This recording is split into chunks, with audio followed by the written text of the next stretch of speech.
பேரருளும் பெரும் கருணையும் நம் அனைவர் மீதும் உண்டாகட்டுமாக. நான் ஆரம்பிக்கும் போதே சொன்னேன், இந்த அரங்கத்துல இருக்க எல்லாருமே ஏதோ ஒரு வகையில ஏதோ ஒரு கஷ்டத்துல நம்ம வாழ்க்கை என்னைக்காவது நல்ல மாதிரியா ஆயிடாதா அப்படிங்கிற ஏக்கத்தோட இருக்க நிறைய பேரை ஒண்ணு சேர்த்துங்க அப்படின்னு சொல்லி சொன்னேன். நாங்க முதல்ல செலக்ட் பண்ணவங்க வீட்டு வேலை செய்யறவங்க.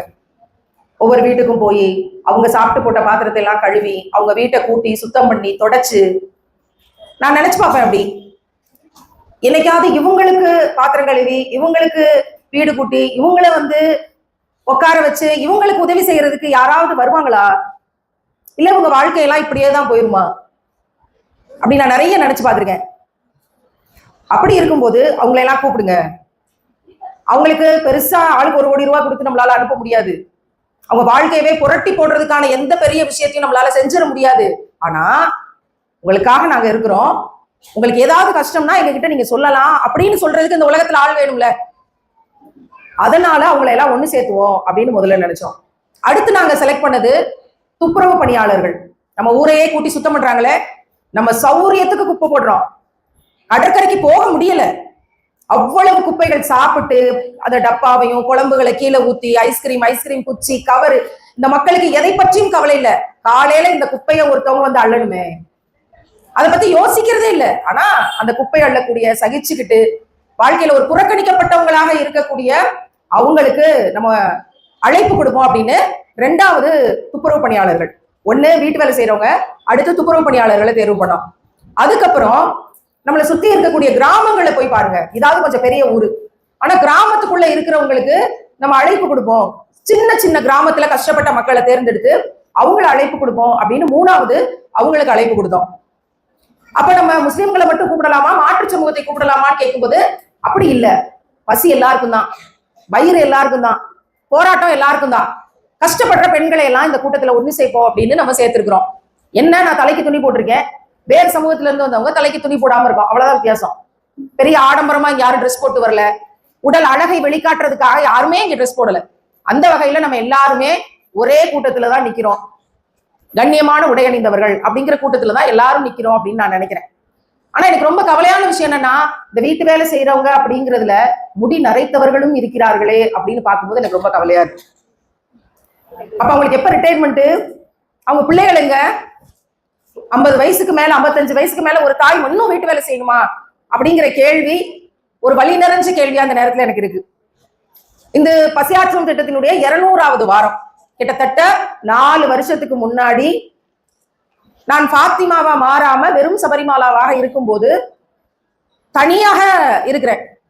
என்னோட வாழ்க்கை இப்ப எப்படி இருந்துச்சு அப்படின்னா, வாழ்க்கை முழுசு இருட்டு, சோகம். என்னை சுத்தி தாய் தகப்பனோ உறவுகளோ நான் பெத்த பிள்ளையோ என் கூட இல்ல. பெண் பிள்ளைகள் பாதுகாப்புக்காக இந்த சமுதாயத்தை திருத்த போறேன் அப்படின்னு வீட்டை விட்டு வெளியே வந்துட்டேன். வெளியே வந்து கட்சி தொடங்கினேன், இயக்கம் தொடங்கினேன்.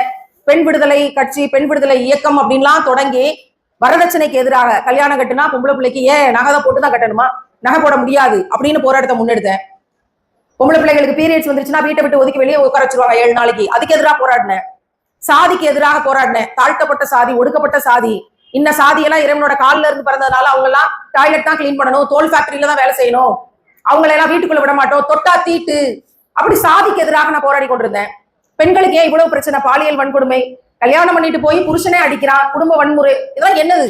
இதுக்கு எதிராக எல்லாம் போராடி கொண்டிருக்கும் போது இந்த போராட்டங்களுக்கு நடுவுல நானே யாவற்றிலும் பாதிக்கப்பட்ட நிலைமையில இருக்கக்கூடிய நிலைமை.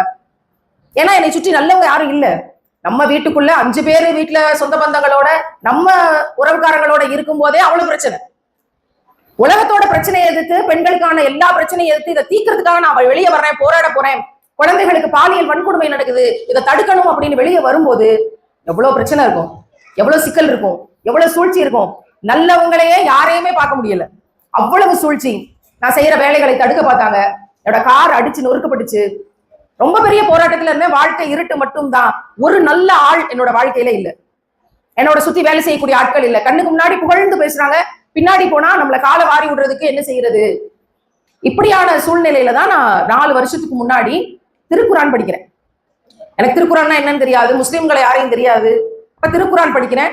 படிக்கும் போது அதுல ஒரு வார்த்தை வருது, உங்க எல்லாருக்குமே சொர்க்கம் நரகம்னு ஒண்ணு இருக்குன்னு நம்பிக்கை இருக்கும்னு நான் நினைக்கிறேன். இந்த உலகத்துல நல்லபடியா வாழ்ந்தா நம்ம இறந்ததுக்கு பிறகு சொர்க்கத்துக்கு போவோம், அங்க எந்த கவலையும் கிடையாது. இந்த உலகத்துல கெட்ட வாழ்க்கை வாழ்ந்துட்டு தப்பா வாழ்ந்துட்டு போனா, அடுத்தவனுக்கு கேடு விளைவிச்சுட்டு போனா, அடுத்தவன் சொத்தை திருடுனா, கொடுத்த வாக்குறுதியை காப்பாத்தாம போனா, இப்படி பல விஷயம் இருக்கு. இதெல்லாம் செஞ்சா நம்ம மரணத்துக்கு பிறகு, நம்ம இறந்ததுக்கு பிறகு நரகத்துக்கு போவோம். அங்க என்ன சட்டி இருக்கும், அதுல போட்டு வறுத்து எடுப்பாங்க. இதெல்லாம் நான் சின்ன பிள்ளையில படிச்சது, சினிமால பார்த்தது, காதால கேட்டது. அப்ப சொர்க்கம் நரகம்னு ஒண்ணு இருக்கு. மரணத்துக்கு பிறகு அவனுக்குரிய கூலி அவனுக்கு உண்டு அப்படின்னு. அப்படி நான் திருக்குறான் படிக்கும் போது ஒருத்தர் நரகத்துல எரிஞ்சுக்கிட்டு இருக்கான். ஏன் என்னடா தப்பு பண்ண, ஏன் இப்படி நரகத்துல நடுவுல எரிஞ்சுக்கிட்டு கிடக்குறேன்னு கேட்கும் போது அவன் சொன்னான், பூமியில நான் நல்லா வாழும்போது என்னைய விட கஷ்டப்படுற ஏழை மக்களுக்கு சாப்பாடு கொடுக்கல, எல்லா மக்களையும் கூப்பிட்டு வச்சு சாப்பாடு கொடுங்க அப்படின்னு சாப்பாடு கொடுக்க சொல்லி தூண்டல, ஏழைகளுக்கு உணவு கொடுக்கல, உணவு கொடுக்க சொல்லி தூண்டல, அதனால இன்னைக்கு நான் நரகத்துல கிடக்குறேன்னு அவன் சொல்றான். இதை நான் படிக்கும் போது நிறைய இடத்துல இதை படிக்கிறேன். படிக்கும் போது எனக்குள்ள ஒரு பெரிய தாக்கம் வருது. அப்ப இந்த உலகத்துல நிம்மதியா இருக்கிறதும், நம்ம இறந்ததுக்கு பிறகு நம்ம சொர்க்கத்துல போய் நிம்மதியா இருக்கிறதுக்கும் ஒரு மிகப்பெரிய விஷயம் ஏழைகளுக்கு சாப்பாடு கொடுக்கறது, கஷ்டப்படுற மக்களுக்கு சாப்பாடு கொடுக்கறது. அப்ப அந்த வேலையை செய்வோம்னு சொல்லிட்டு 4 வருஷத்துக்கு முன்னாடி வெள்ளிக்கிழமை, எனக்கு வெள்ளிக்கிழமைனா ரொம்ப பிடிக்கும். அது ஒரு அழகான நாள். எல்லா முக்கியமான விஷயங்களும் இந்த உலகத்துல வெள்ளிக்கிழமை தான் நடக்கும். அதனால சின்ன பிள்ளையில இருந்தே வீடு வாசல்லாம் கழுவி வெள்ளிக்கிழமை விரத சாப்பாடு மதியானம் அதெல்லாம் எங்க வீட்டுல வழக்கம். இஸ்லாத்துக்கு வந்த பிறகும் வெள்ளிக்கிழமை அப்படிங்கிறது ரொம்ப முக்கியமான ஒரு நாள். அதனால வெள்ளிக்கிழமை உணவு சமைச்சு கொடுப்போம் அப்படின்னு சொல்லி நானே காலையில 4 மணிக்கு எந்திரிப்பேன், வெங்காயம் உரிப்பேன், சமைக்குவேன், சாம்பார் வைப்பேன், இல்லைன்னா தக்காளி சோறு செய்வேன், பருப்பு சோறு செய்வேன். செஞ்சுக்கிட்டு இந்த ரோட்டோரமா வீடே இல்லாம நரிக்குறவர்கள்லாம் இருப்பாங்க குடும்பமா, அந்த மக்களை போய் சந்திச்சு அவங்களுக்கு சாப்பாடு கொடுக்க ஆரம்பிச்சேன். அதுக்கு பசியாற்றும் திட்டம்னு பேர் வச்சேன். அதுக்கு பிறகு ரோட்டோரம் இருக்கிற மக்கள்ங்கிறத தாண்டி கஷ்டத்தை வெளியே சொல்லாம இருக்கிற மக்களுக்கு வீடு வீடா போய் சாப்பாடு கொடுக்கணும், அவங்களை கண்டுபிடிக்கணும் அப்படின்னு யோசிச்சு இதுக்கு பசியாற்றும் திட்டம்னு பேர் வச்சு வாரம் 50 ரூபாய் கொடுங்கன்னு அறிவிச்சோம். மக்கள் பெரிய அளவுல வரவேற்பு கொடுத்தாங்க. இன்னைக்கு வாரம் 5000 பேருக்கு உணவு கொடுக்கக்கூடிய அளவுக்கு இந்த திட்டத்தை இறைவன் உயர்த்தி இருக்கிறான். 4 வருஷத்துக்கு முன்னாடி இருந்து இன்னைக்கு 4 வருஷத்துக்கு பின்னாடி என்ன நடந்துகிட்டு இருக்கு அப்படிங்கறத நான் சொன்னேன். இந்த 4 வருஷ பயணத்துல நான் சொன்னேன், என் வாழ்க்கை முழுசு இருட்டு தான் இருந்துச்சு, ஒரு நல்ல ஆளை கண்டுபிடிக்க முடியல, அத்தனையும் நம்பிக்கை துரோகங்களாகவும் கண்ணீர் மட்டும்தான் இருந்துச்சு அப்படின்னு. என்னைக்கு ஏழைகளுக்கு உணவு கொடுக்கக்கூடிய இந்த வேலையை நான் செய்ய ஆரம்பிச்சனும், அன்னையில இருந்து என்னோட வாழ்க்கை மாறிச்சு. கொஞ்சம் கொஞ்சமா மாறிச்சு, ஒரே நாள் மாறல, கொஞ்சம் கொஞ்சமா மாறிச்சு. என்னோட வாழ்க்கையில நல்லவங்களை சந்திக்க ஆரம்பிச்சேன், நல்லோர்களோட சூழல்ல வாழ ஆரம்பிச்சேன். இன்னைக்கு 4 வருஷம் கழிச்சு இந்த உணவு கொடுக்குற பணியில என்னை சுத்தி கெட்டவங்க யாராவது இருக்காங்களான்னு கேட்டா இல்ல அப்படின்னு பதில் சொல்ற உயர்ந்த இடத்துக்கு இந்த உலகத்திலேயே நிம்மதியை அடையக்கூடிய பாக்கியம் கிடைக்கும்னா அதுக்கு காரணம் ஏழைகளுக்கு உணவு கொடுக்கக்கூடிய, ஏழைகளுக்கு வேலை செய்யக்கூடிய, ஏழைகள் கஷ்டப்படும் போது நம்ம கிட்ட இருக்கிறது நமக்கு எதுவும் இல்லாட்டியும் பரவாயில்ல அவங்களுக்கு கொடுப்போம் அப்படிங்கிற ஒரு இடத்துக்கு நகர்ந்த பிறகுதான் வாழ்க்கை வெளிச்சமாச்சு.